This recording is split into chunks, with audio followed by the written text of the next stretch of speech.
I'm Jennifer Wade. You've already heard me talk in the proposal prep session, but I am a program director in the Division of Earth Sciences, which was within the Directorate for Geosciences. We'll explain what that means in a second. And I've been at NSF for 13 years, so I've moved around a bunch, but my home is always Earth Sciences and GEO. I think it's the best directorate there. Not that I'm biased at all. So today I'm going to cover what's on the slide here. So GEO in the context of NSF, sort of where does it fit, the various parts of geosciences, some specific opportunities, including some new ones that you might not know about, and then a brief little merit review summary, even though I know you've learned a lot about that this week, but I like to cover a few things. Those of you in the room, if you do have questions, please use the microphone, but get up anytime and ask whenever you need. All right. So first I want to start with the NSF structure. So right at the top is sort of the director's office, the folks from the Office of Budget, International Science and Engineering, the finance folks you've heard from a lot of these people this week. And then we're broken into these directorates. We are the Directorate for Geosciences. And then we're made of these 5 parts. So the Division of Earth Sciences, where I live, ocean sciences, atmosphere and geospace sciences, and polar programs. And then there's a new division that has only existed for a year or two called RISE, Research, Innovation, Synergies, and Education. So I'm basically going to step through each of these pieces of GEO to give you an idea of sort of what each piece does and talk about some things that cross-cut. Okay, so alphabetically, we'll start with in the atmospheric and geospace sciences, right? So fundamentally, this division funds the research to understand processes like space weather, tropospheric weather, climate, and air quality. They're divided up into a couple of sections, the atmosphere section, geospace section, and the facilities section. And so sort of depending on what you do, you will aim for a different program within one of those sections. And then the NCAR facilities section sort of serves all of those disciplinary programs within that space.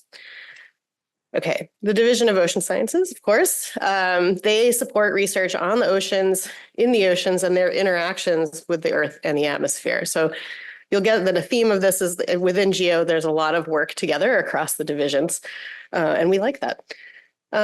They're also divided into sections. Every division is, for the most part. So there's the ocean section that has biological and physical oceanography, marine geosciences, which is marine geology and geophysics, and chemical oceanography. And then again, they have this integrative section that covers a lot of the facility space and also sort of, the postdoc program, things like that serve those other 2 sections. And I want to point out here, this is both in oceans and in polar. You might do something like study whales and think, well, that's biology, but in fact, it's not. You would go to biological oceanography here in ocean sciences in the Directorate for Geosciences. So we talked now 2 days ago, and I'll show you a little bit later again, sort of how you can figure out which programs you actually fit in. It's not always as intuitive as you might think. So one of the big things that Ocean Sciences does is they support all of the ships and other sort of ocean facilities and instruments that support research on and in the oceans. And so I just wanted to point you, if you're interested in exploring what those ships are, what facilities are available to you, you can go to unals.org. That will tell you all about the ships and facilities that are managed by NSF and other partner entities. And there's a form, if you have funding, you can, at mfp.us, you can fill out a form to request ship time if you're interested in applying to get on a ship and do some work. And you can also see this cool map to see where are the facilities right now in the world, which I really like. So just wanted to point that out, something fun in ocean sciences. Okay, my home, the Division of Earth Sciences, right? We're really interested in the structure, composition, and evolution of the Earth from its origin into the future, including everything from the tree canopy, honestly, partly the atmosphere, if a volcano is erupting there, down to the core of the Earth. Like many of the divisions, we support fieldwork, theoretical and computational work, big experiments, small experiments, and infrastructure. And we are divided into two pieces. So we have the disciplinary programs, which we are sort of call the core programs. My home is petrology and geochemistry. We have a bunch for whatever you might do in that space. And then again, that integrated section that has the postdoc program in instrumentation and facilities, a frontier research program, geoinformatics, things like that. So sort of the infrastructure and human workforce resource piece that again serves those disciplinary programs. I want to point out a couple of special things that Earth Sciences leads, but other divisions actually take part in.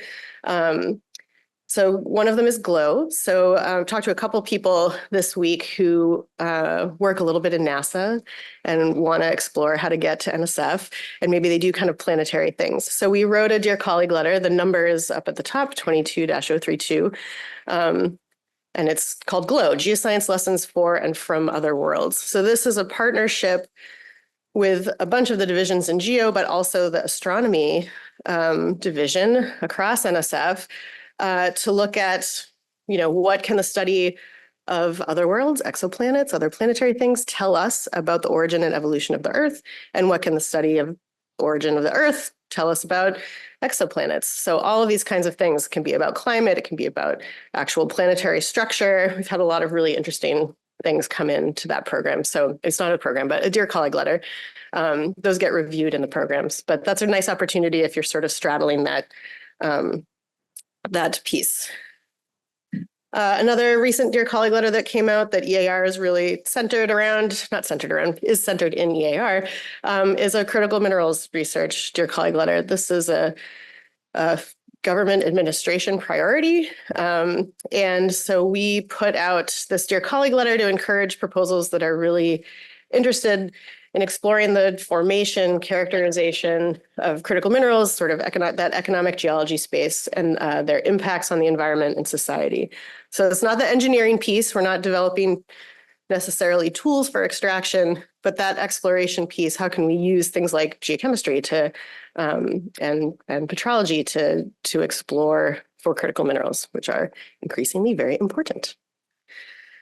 And then I also want to point out Embrace, Geo Embrace. This is geo-wide, but again, I'm just putting it here because EAR is a partner in this. This is empowering broader academic capacity and education. This is really for emerging research institutions, non-R1s. It's really to try to help those institutions get their research programs going. There are two tracks, seed and growth proposals. They can include things like release time. They can include funds for administrative support. If you're at a school that doesn't have a big research office, you can include funds to help with that, the many things that come with preparing a proposal. And I see we have a question. Partner with non-R1s on this program? So I don't think they can necessarily be co-PIs in this program, but in general, non-R1s and R1s can partner anytime. So I'll take this opportunity to say, there are a lot of ways for those partnerships to work. First, just to use my program as an example, we really want to support not just R1 institutions, but emerging research institutions, undergraduate institutions, community colleges. As long as the solicitation doesn't exclude those institutions from submitting, absolutely you can submit. There are a couple of specific solicitations within NSF that hopefully they've talked a little bit about this week. The RUI solicitation, which is research at undergraduate institutions. Those institutions can submit via that solicitation, and that solicitation also includes an opportunity called Research Opportunity Awards, which are supplements. So say you're at an R1 institution and you want to partner with someone at an emerging research institution that just needs to get some experience doing research before they're ready to submit their own proposal. At that whatever institution that has an award, you can apply for a supplement to fund that other institution to be involved in your work, that PI to be involved in your work. Those are called ROAs, Research Opportunity Awards. I'm not sure I talk about those later, but that's another way. So there are a couple of ways to participate that way. Yeah. So now that the Carnegie classification has changed, and like New Mexico State, for instance, is R2 right now, but as of next spring will be R1. How does that impact like the funding through GEO Embrace? Like if I would apply with the next deadline when I'm still technically R2, but then in the next like 6 months, I become R1. How is that going to impact the funding for this? That's a really good question that I don't have an answer for you right now. So but that Embrace team will have a great answer for you. So there are a couple of people if you go to the 23-617, there's a list of POs or there's an alias to send to. That's a very good question because I'm not sure how that boundary, my guess is if you submit it as one, that's okay, but I don't want to commit to that. Yeah, Andrea. Sure. So there's a question from the virtual audience about the GLOW question, a question about GLOW. Do these proposals do best when there is a specific component on exoplanets, or could a study of the early Earth with implications for exoplanets be suitable? Yeah, it can absolutely be suitable. If it's a study of the early Earth that you think is going to apply to something like that, by learning that, we're going to be able to understand something about exoplanets, maybe looking at a signature or modeling. It can go either direction. Absolutely. Thanks for that. Yeah. You mentioned infrastructure is one of the research components, and I would like to see what you mean by infrastructure. How broad is your interpretation of infrastructure, and what does it encompass? Sure. So it can be very broad. So infrastructure across GEO can mean a few things, right? It could be a huge multi-user facility that has instruments that you can borrow. I'm thinking of the SAGE Gauge facility. This is a seismic and geodetic facility where you can borrow seismometers and other instruments to deploy them. Infrastructure could be a ship, but it can also, so within Earth Sciences, our instrumentation and facilities program, if you need a mass spectrometer, you can apply to buy your lab a mass spectrometer. So that infrastructure can be a lot of different things. It can also include cyber infrastructure. So there's a broad definition, sort of depending on which opportunity you're looking at. And from the tens of millions of dollars scale down to a couple $100,000. And yeah, if you're interested in the very big, the biggest thing we do, I think it's the biggest thing we do, is MREFC, the major research, Leonard, help me, research and facility and construction, that's what it is. Yeah, so like with these acronyms, that's like the super, super big, tens of millions of dollars. And then it can go to, or hundreds of millions of dollars, like building a ship. Building the South Pole Station. South Pole Station is infrastructure, right? All of those things, down to small instruments. And as an example, in Earth Sciences, in most of the core solicitations, if you want to include something that's like around $50K, you can include that in a research proposal. Once you go above $50,000, it needs to be a separate instrumentation and facilities proposal. Okay, all right. So that's Embrace, and that was my next point. Research, instrumentation, and infrastructure. So within Geosciences, the Division of Earth Sciences is one of the few that has its own instrumentation and broad instrumentation and facilities program, although the others sort of do. So there are some division-specific programs for that, and each division handles infrastructure a little bit in a different way. And then I mentioned the MREFC, which are the huge things, and then MRI and MSRI, mid-scale research, are sort of in between. You can just Google NSF, MSRI, and it will tell you sort of what the scales of those things are, and what's been funded in that space. Okay, so polar programs, speaking of a place with a lot of infrastructure. So polar programs, right, they support research and education in all scientific fields relevant to the study in Antarctica and the Arctic. So I mentioned my whale example earlier. If you study whales, you probably will go to ocean sciences. This is the same for the Antarctic and Arctic. If you're doing basically any kind of research, astronomy, biology, or geology, and it happens to be in the Antarctic, you're going to go to the Antarctic program. You're not going to go to astronomy, most likely. They provide the research funds, the educational funds, and the logistical and operational support for work in both of those places. So there are the Antarctic solicitations and the Arctic solicitations that are really focused on the science piece. There are some broad polar solicitations that cut across the two in terms of cyber infrastructure. Again, the postdocs cut across things like this. But right now they're sort of separate because the logistics are very different in both places and handled internally. They also participate in some cross agency, cross NSF things that this isn't to say that the other divisions don't participate in these, but I felt like bringing them up here. So they're really invested in early career support. So of course, the Graduate Research Fellowship Program and NSF Career, like all parts of GEO, participate there. They participate in Embrace.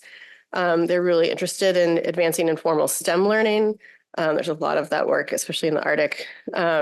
And IUs, which is the Improving Undergrad STEM Education Program. And then they have some they participate in cross-disciplinary opportunities. Again, other divisions within GEO do as well.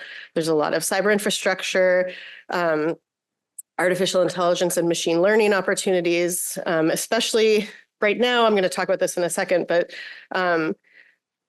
field work in the Arctic and Antarctic has been really disrupted by the pandemic. And so they're really interested in finding ways to keep the research moving forward without a field component to the work. So that lifts up a lot of these sort of cyber infrastructure and existing data set questions that you can ask to keep the science moving forward while they catch up on the logistical challenges that the pandemic introduced.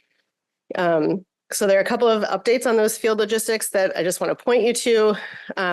They published in April field updates for both the Arctic and the Antarctic. So just basically Google Arctic fieldwork update for 24. I was going to put the URLs in here, but they're so long it won't be helpful to you. So just look for them. In the Arctic one, it's find the April 4th update. There's some guidance about pandemic stuff, harassment prevention, new rules about firearms and expectations for receiving field support.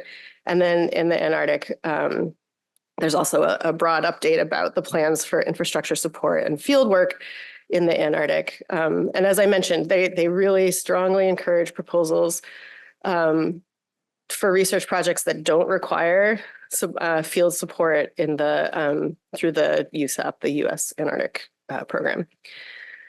So I just want to talk a little bit about the solicitations that support that work, right? So the 23572 is the Arctic Research Opportunities. So this covers everything, Arctic natural sciences, Arctic social sciences, and everything within that umbrella. Those two have target dates, but the rest of the Arctic opportunities have no deadline, so you can submit anytime.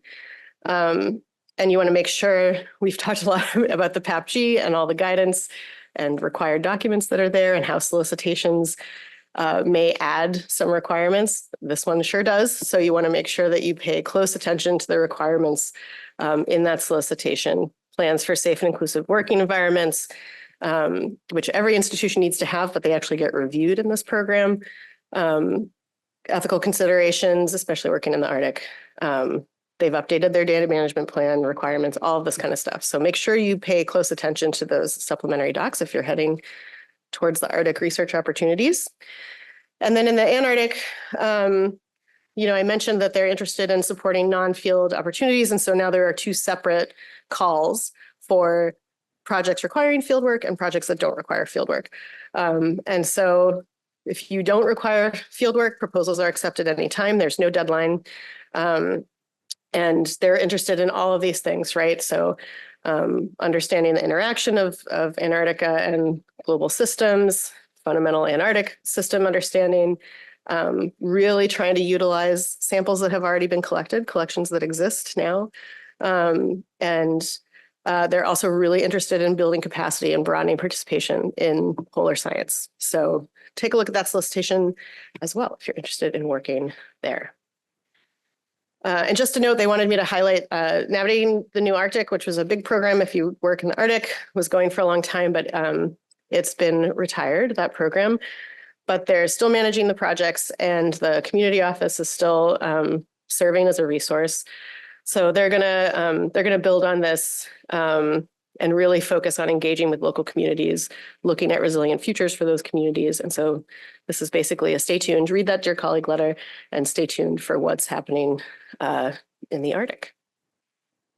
Okay, so our newest division is called RISE. So this is the 5th piece of GEO, research, innovation, synergies, and education.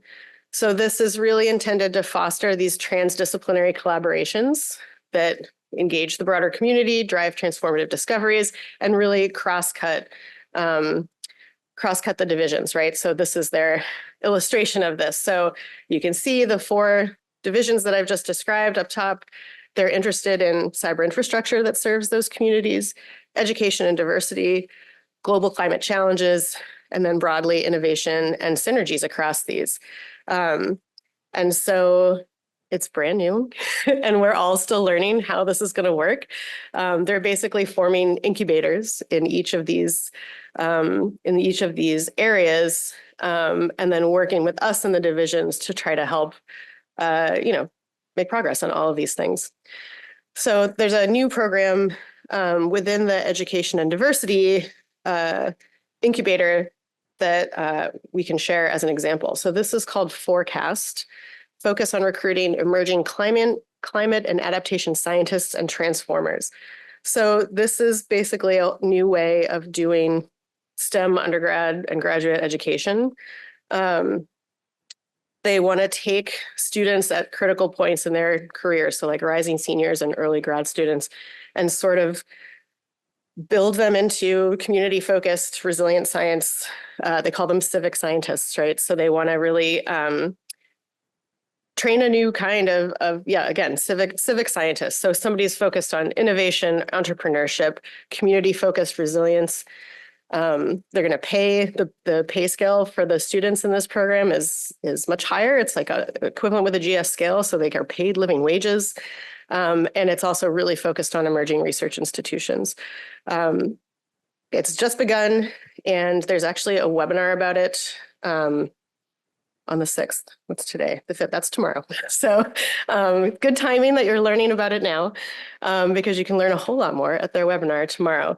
But basically, so it's focused on, they're going to have sort of this, they've built this student-centered mode where there's like an on-ramp for students to get involved in these coordinating hubs, and then other hubs that are centered at the emerging research institutions. And they're going to sort of build these civic scientist cohorts of students and see what happens. So stay tuned about this brand new program. Go to the webinar tomorrow to learn more. Okay, another program that GEO is at the center of, is called CHIRP. So Confronting Hazards, Impacts, and Risk for a Resilient Planet. This has 3 main elements, right? So advancing Earth system science fundamentally, evaluating actionable science-based solutions, and building equitable community partnerships in the sort of hazards and resilience space. They're really interested in, like as it says here, dynamic interactions between natural and social processes that impact Earth's capacity for sustaining life. This is really an Earth's resilience broad program. You can see by the timeline on the bottom, it's in the very early stages now. It's intended to go for quite a long time. They're starting with sort of small projects. I think I have a slide about this. Yeah, so right now they want to build capacity in this sort of hazards and resilience space, so that as the years go on and we want to scale up to bigger and bigger projects that have a bigger impact, we've built a community that is ready to compete in that space. So in the early stages, the proposal mechanisms available are some of the things you've heard about in the sessions earlier this week. Planning proposals, these are 2-year, I think 300K, something like that. These are all in the PAPG. Planning proposals, which are like proposals to get your team together to sort of figure out how to do something bigger. Conference proposals, these are workshop proposals. Maybe you need to throw a workshop or a workshop series to get folks together, talk about what you want to do. Eagers are the sort of exploratory research, not externally reviewed projects. Raises, which are really interdisciplinary science and engineering, and then research coordination networks, which are Also don't have money for the science piece, but it's money to bring groups together, especially if they've never worked together before. So, a planning proposal is like, you have your team and you know what we want to do. We just need some money to like get yourselves together, get organized, do some preliminary work. And RCN is really like, I have this idea. I need this whole other discipline that I've never interacted with before. We need to get together to do something. That's what an RCN is intended for. RCNs you can get for, or you can talk to your program directors about applying for many, many things, but that's explicitly part of the CHIRP. The CHIRP program is they're encouraging that. So sort of trying to bring disciplines together who maybe haven't worked together before, but if you do come together, you might do something really cool. So that's an RCN. I think it's 3 years, 500K, something like that. That's also in the PAPG. You can read the guidance for all of these there. So that's the goal for this year. And then it's intended to scale up over time. Okay, so that's sort of the structure of GEO and sort of where everybody fits and what we do. We talked a little bit about the facilities and infrastructure. These are just some examples. So if you have an NSF award, you're planning to write a proposal, or you just want to get involved in a project and you don't yet have funds, there are a lot of NSF funded things that you can take advantage of that exist. So NCAR's atmospheric facility. Again, all of these will produce data that you can access anytime. This is part of so even if you don't have funding, but you are able to get some data and you want to start looking at something, these all produce data that you can look at. The ocean observatories, the research vessels, polar facilities at 3 stations. So Palmer Station is the more biological focused station, McMurdo and South Pole.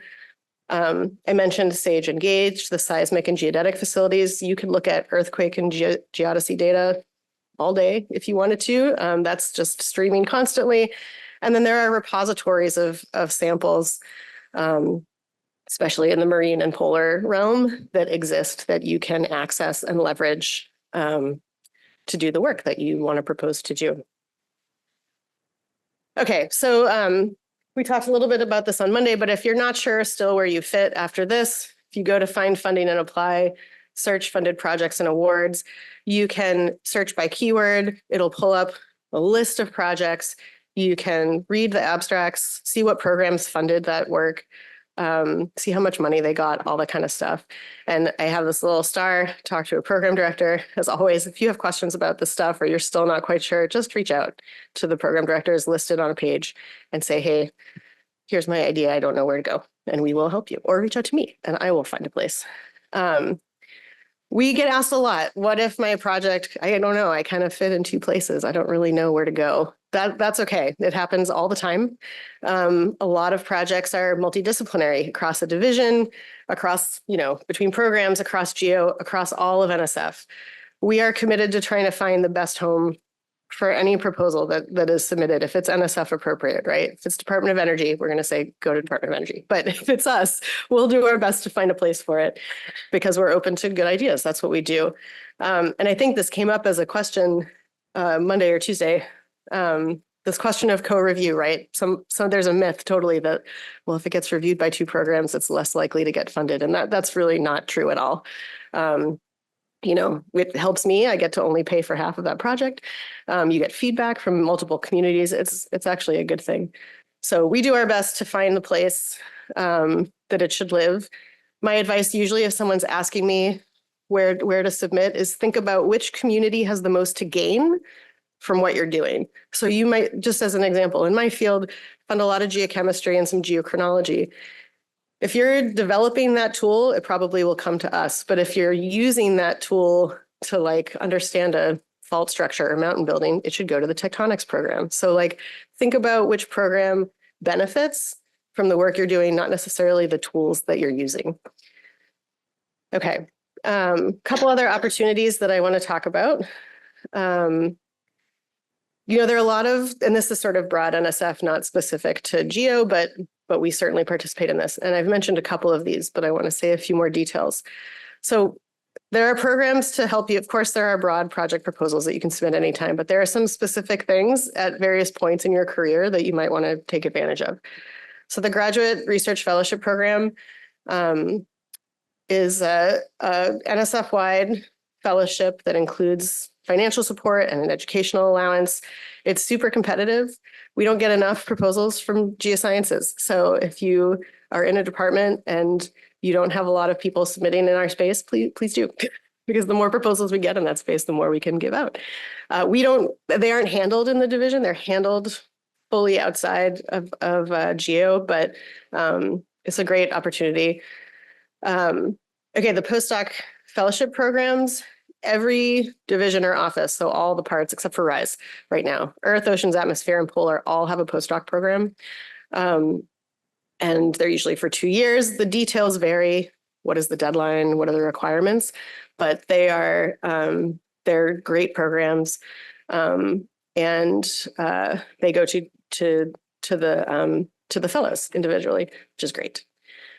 The career program, there's a career session, I think, after this today, so you can learn a lot more about this. But this is really if you are interested in education and research, right? So it's 5 years, not because it's extra bonus years to do research. It's 5 years because you should be working on something that is really integrated research and education. And you need that time to dedicate to that educational component. I will say in GEO, we take that really seriously. I know in other parts of the agency, career is sort of seen as a different way, but it always requires the education component. GEO takes that education component really seriously. But it's a great thing. If you are into that, you just have to be untenured, and you'll learn more in an hour, basically. And then later on, there's this program for mid-career advancement proposals. So if you're sort of in that mid-career zone and you want to sort of take a swerve and start to do something different in the middle of your career, there's a special program that can help you do that called MCA. And it's 22603 is the solicitation that you can look up. And it has some special things just to sort of help you kickstart if you're in that mid-career lull and you need a little bit of a change. It's a great program for that. Again, talk to your program director if you're interested in learning more. I want to say a thing about lead agency agreements. So there are a lot of ways to collaborate internationally. Geosciences generally has a lot of international partnership and collaboration, both at the high level, and just have, like I'm going to do some work and I'm going to use a lab in Germany, like all of that, like every level of things, or I'm going to do field work in Mexico and involve all of my Mexican collaborators. But there are some formal, what we call lead agency agreements with the countries listed here.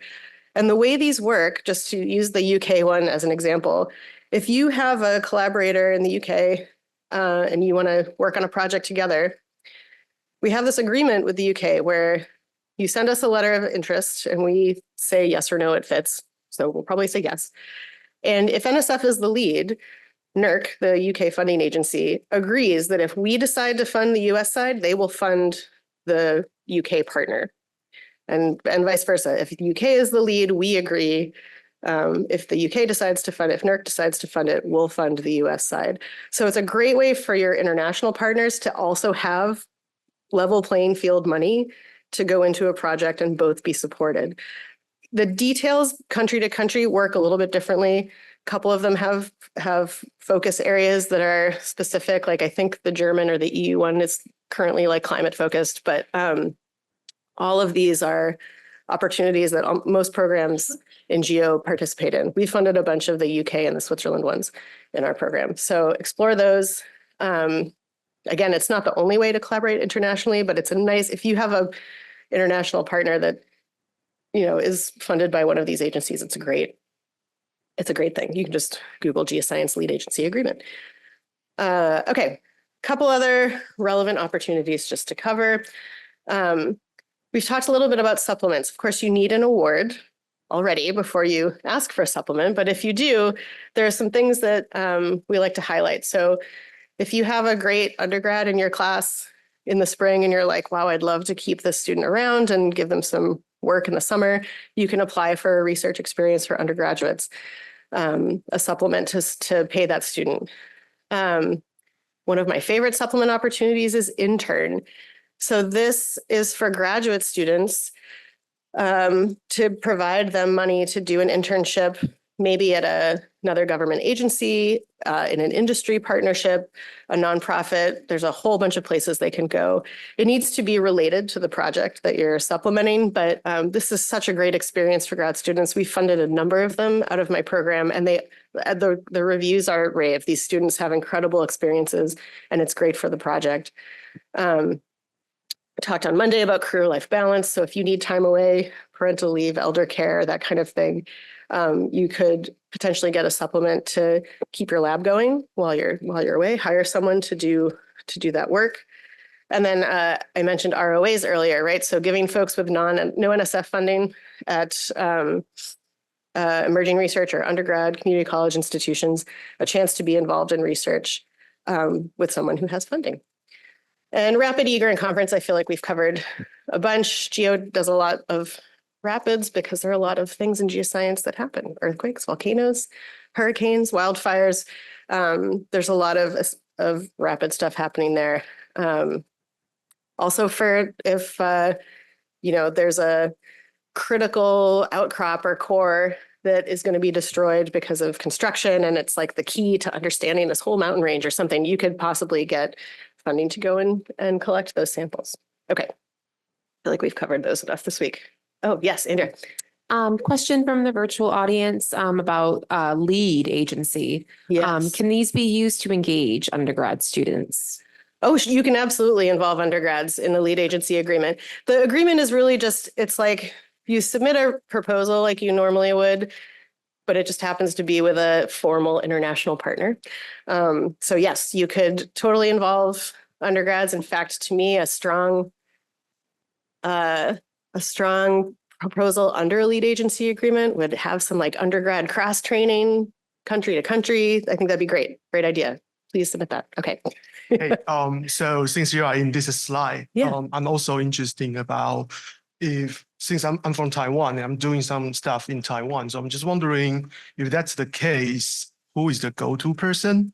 And I also have a second question, which is on behalf of one of my colleagues who attend online, Sarah McKnight from University of Dayton. Hey, Sarah. So both of us are actually interested in applying for the CHIRP. And you're talking about one of the main focus is the RCN. So I think question is, would RCN be able to support collaboration with non-STEM field, or there'll be a more suitable program for collaborating with a colleague in humanities? So 2 questions. Okay, first the Taiwan one. So the collaboration with Taiwan is specifically in earth sciences. Are you an earth scientist? Okay, great. So it's with most, gosh, the guy who was running it actually retired in December. So talk to me, send a note to me. Or Lena Patino, she handles a lot of the international stuff for GEO broadly. She might actually be the best one. I think it's L Patino at nsf.gov. She sort of coordinates all of the international pieces.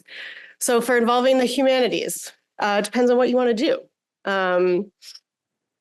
Yeah, we should talk, but let's talk about that offline. Certainly. So one of the most common ways, I don't know what it is exactly that you want to do, but we'll often have partnerships with museums or with artists who are going to produce something that is related to a project, which could be a really strong, broader impact if it's really integrated into the project. And there's a way to assess the impact of that work. But yeah, let's talk about that after this. Happy to. Yeah. Anything else? Okay. Okay, I just want to say a few things about merit review just to reinforce what you've probably heard already. We know that intellectual merit and broader impacts are the key components of merit review. And I want to talk specifically about the broader impacts for a second, because I think intellectual merit is easy for people to get their brains around, and broader impacts sometimes isn't. And they're important. And they can be a lot of things. So I have 6 examples here that are just 6 examples. I know Jean doesn't like to give examples because it sends people down a path, but I like to use them because I want to make sure to reinforce, and I said this on Monday, how broad they can be. So it could be teaching and training. It could be broadening participation. It could be building partnerships like in your town, in your state, internationally with other agencies. It could be broad dissemination and public outreach, right? You're partnering with a national park and redoing their signage. Could be enhancing infrastructure. Maybe you're building a lab that you're going to invite lots of people to come and use, or you're developing standards that you're going to distribute. Or you could be doing something that impacts policies at some level. It could be this, it could be many, many more things. I said this on Monday, I just want to say it again. It is better to do one or two of these than to try to cover them all. It is not like a checklist that you need to fill out, right? And not every PI or institution is well suited to do the same thing. So just because your friend or your colleague is doing one thing does not mean that you should be doing the same thing. And they really should be integrated and meaningful and not tacked on. A proposal that like their broader impact statement is 3 sentences at the end is not a strong proposal. So think about this. And again, it doesn't have to be, if your strength is not teaching or training, that's okay. Your broader impact can be something else. So I just wanted to reinforce this because I really feel strongly about it. And I think it opens options for people when you don't feel like you have to do so much. And I think I said this before too, that especially for early career folks or you're just writing your proposal for the first time, the most common mistake is to just try to propose your whole career in one proposal. Like, you have time, take time, think about what is doable in the time that you are proposing, and then know that like you'll have a couple years to do something else and to build on what you want to do. Okay, just some general advice that I like to give at these. Your maps, your figures, your legends, your keys should be readable. This is so obvious, but it makes reviewers crazy if they can't read what you're trying to do. When you upload your proposal, immediately download the PDF and see what it looks like. Lay out a clear work plan, a timeline, a role for each participant, right? Who is doing what and when, why are they necessary, what's happening. Develop a realistic and well-justified budget. We've talked about this a lot this week. Again, just reinforcing, we know this costs money, that is our job, but justify what you're doing and what you're asking for. Ask for money for your broader impacts activities. I call this my eruption for emphasis. Like, again, we don't expect you to do the science for free. Support the broader impacts activities. You're involving a museum, you're involving students, you need supplies. Ask for money to do that stuff. It will also make us hope that you'll be successful. And make sure at least one person reads your proposal before you submit it. Again, this is all things you've heard already this week, but find a friend who is a smart person who will give you honest feedback. Do they read it and they see your hypothesis? They understand your plan and how it ties back to your hypothesis. Can they read your figures? Does it make sense? We've talked about whether things are being ad hoc reviewed or panel reviewed. Something's going to panel, it's going to be read by a broad group of people, right? So like they're not going to be experts in your field area or your lab technique or whatever you're doing, the fish that you study. Like, you need a broad group of people to read it and understand why it's important, even if they don't get all the details, right? So these are just some broad pieces of advice. And then I want to talk a little bit about decision-making. So in your career, you're going to get a range of reviews, some very high and some very low. And some of those that got really high reviews are not going to be funded. It's a competitive game, right? There are a lot of things that go into every decision that we make, and it's not just scores. First of all, half the excellent reviews that we get are like contentless. So like, I think we've talked about this week, like when you write a review, back up your score with what you're saying in your review. And we want that, but that doesn't always happen. So these are just some of the things we think about when we've made a decision. So is it potentially transformative? Not every project is going to be, and that's okay, but we do need a portfolio of some things that are going to transform the field.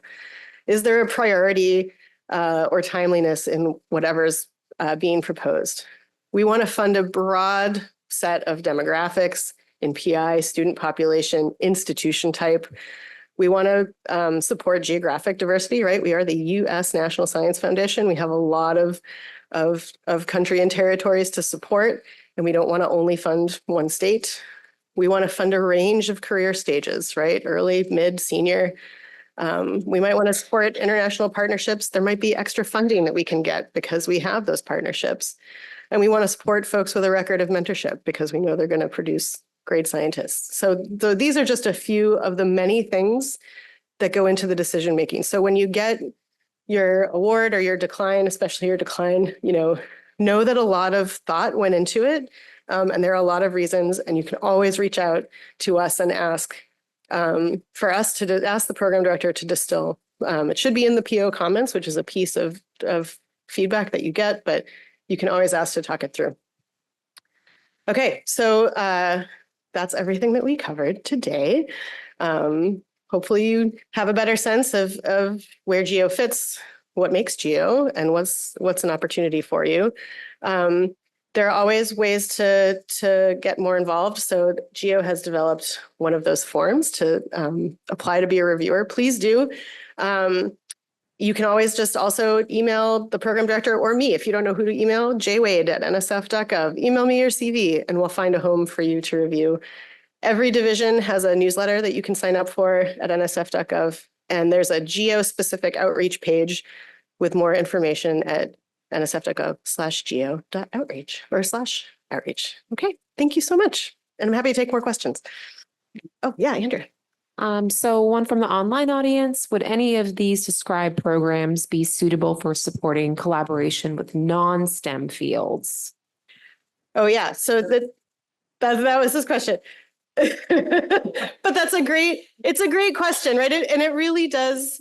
So there are a couple specific programs at NSF that are like artist in residence and have some specific non-STEM that are arts focused, or I don't know what other things you'd call humanities. I'm thinking like, is there a literature one? Not that I know of, but let's talk about it because there's often those kinds of collaborations end up in a broader impacts activity where you're transforming fields or cross-cutting fields. So it sounds like whoever asked this question is friends with someone in the room who's going to get more information. So we'll report back. Anything else? Okay, well, again, jwade@nsf.gov. Email me anytime with questions. And if I don't know, I will forward it to someone who does. We are here to help. Thanks so much for being here.